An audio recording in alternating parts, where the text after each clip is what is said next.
আসসালামু আলাইকুম। বাংলাদেশ বেতার, রাজশাহী। স্থানীয় সংবাদ পড়ছি উমাইয়া সিদ্দিকা নিশা। প্রাথমিক ও গণশিক্ষা প্রতিমন্ত্রী ববি হাজ্জাজ বলেছেন, প্রাথমিকে প্রাইভেট শিক্ষা প্রতিষ্ঠানগুলো সার্ভিস দিয়ে ন্যায্য ফি নিতে পারবে, তবে অতিরিক্ত ফি আদায় করলে শক্ত ব্যবস্থা নেওয়া হবে। গতকাল রাজশাহীতে পিটিআই সভাকক্ষে প্রাথমিক শিক্ষার রূপান্তর ও কর্মপরিকল্পনা নিয়ে দিনব্যাপী কর্মশালা শেষে সাংবাদিকদের এসব কথা বলেন তিনি।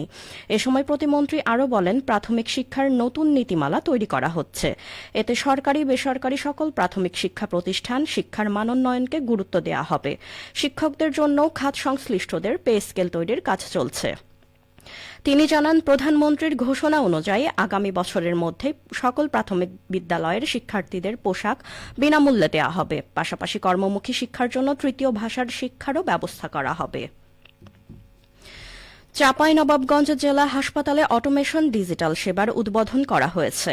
গতকাল জেলা হাসপাতাল প্রাঙ্গণে প্রধান অতিথি হিসেবে ডিজিটাল সেবার উদ্বোধন করেন চাঁপাইনবাবগঞ্জ জেলা পরিষদের প্রশাসক ও সাবেক এমপি মোহাম্মদ হারুনুর রশিদ। হাসপাতাল কর্তৃপক্ষ জানায়, এখন থেকে ডিজিটাল সেবা গ্রহণের জন্য রোগীদের এনআইডি অথবা জন্ম নিবন্ধন সাথে নিয়ে আসতে হবে।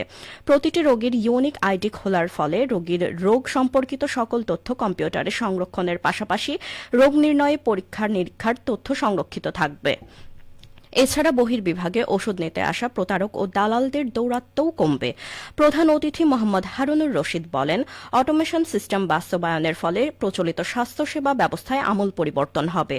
রোগীদের কাগজপত্র নিয়ে হয়রানি, পরীক্ষা নিরীক্ষা বা ভর্তির টাকা পরিশোধ বিষয়ক জটিলতা নিরসন হবে। আজ 12ই রবিউল আওয়াল, পবিত্র ঈদে মিলাদুন্নবী সাল্লাল্লাহু আলাইহি ওয়াসাল্লাম। ঈদে মিলাদুন্নবী সাল্লাল্লাহু আলাইহি ওয়াসাল্লাম উপলক্ষে রাজশাহী মহানগরবাসীকে আন্তরিক শুভেচ্ছা ও মোবারকবাদ জানিয়েছেন রাজশাহী সিটি কর্পোরেশনের প্রশাসক মোহাম্মদ মাহফুজুর রহমান রিটন।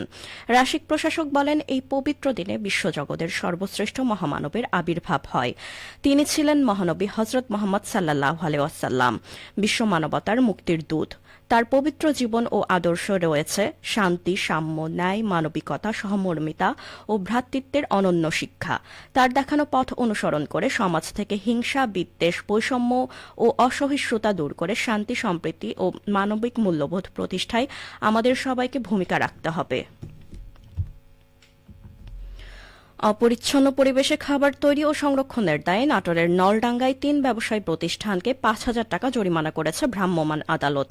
গতকাল নলডাঙ্গা উপজেলার সহকারী কমিশনার ভূমি ও এক্সিকিউটিভ ম্যাজিস্ট্রেট মোহাম্মদ শামীম হোসেন অভিযান পরিচালনা করে ভোক্তা অধিকার সংরক্ষণ আইনে জরিমানা আরোপ করেন।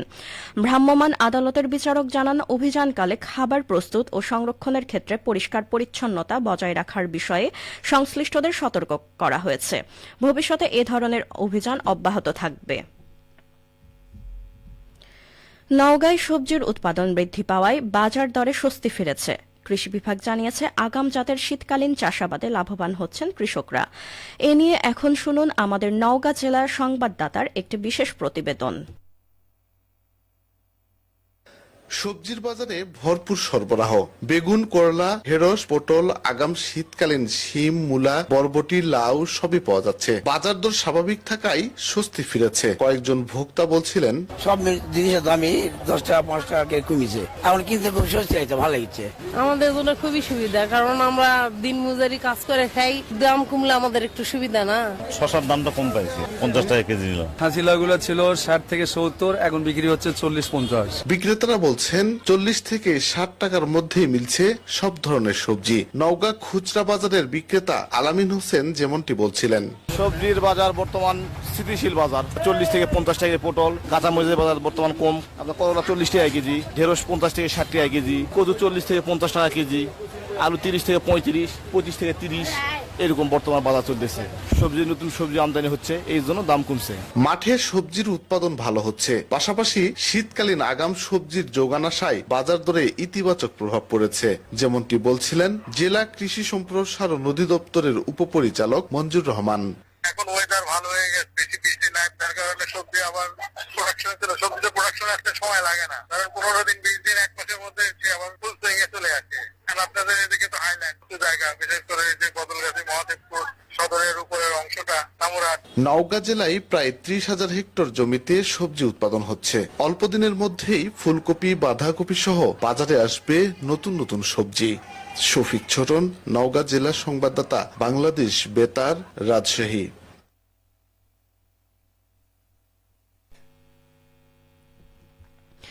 সবশেষে আবহাওয়া। আজ দুপুর 12টায় রাজশাহীতে তাপমাত্রা ছিল 33.4 ডিগ্রি সেলসিয়াস। এ সময় বাতাসে আপেক্ষিক আর্দ্রতার পরিমাণ 68%। রাজশাহী ও পার্শ্ববর্তী এলাকায় আজ সূর্যাস্ত সন্ধে 6টা 29 মিনিটে।